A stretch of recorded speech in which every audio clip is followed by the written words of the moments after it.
Hey everybody, this is Pete Bartolozzi welcoming you to another Nuggets, Gems, and Pearls from God's Word.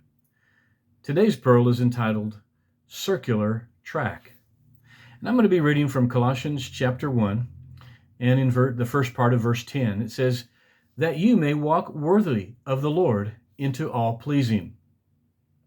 There are a lot of things that can be said about walking worthy of the Lord, but I want to focus on one particular thought.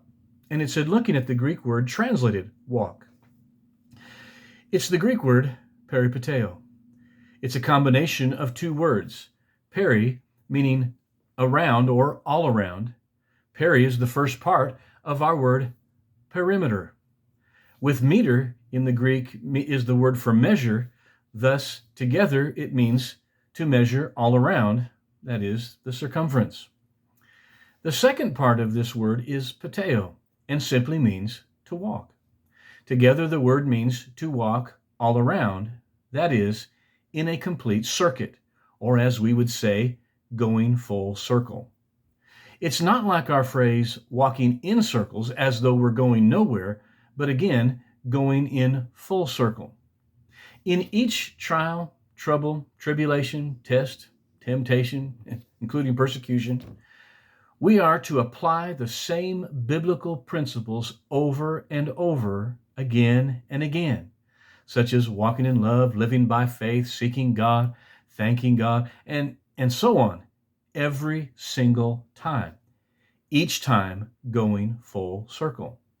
The principles of God's Word do not change with each trial, as His principles work for each and every trial.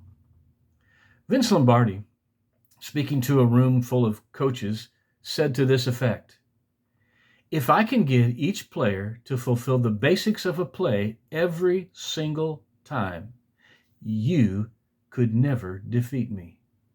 This is what this word is talking about.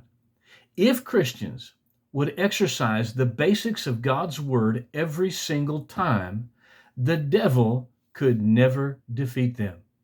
As 2 Corinthians chapter 2, verse 14 reveals that God always causes us to triumph. So when we operate in God's word, we are getting God involved, who always causes us to triumph. In the Olympic Games, they had a circular track, as we still do today. And the analogy of an Olympic runner is used in the New Testament of us running our race. Hebrews 12:1 states that all those who have gone before us are a great cloud of witnesses in the grandstands of heaven, cheering us on in our race. And I offer this as something to think about today. Be blessed.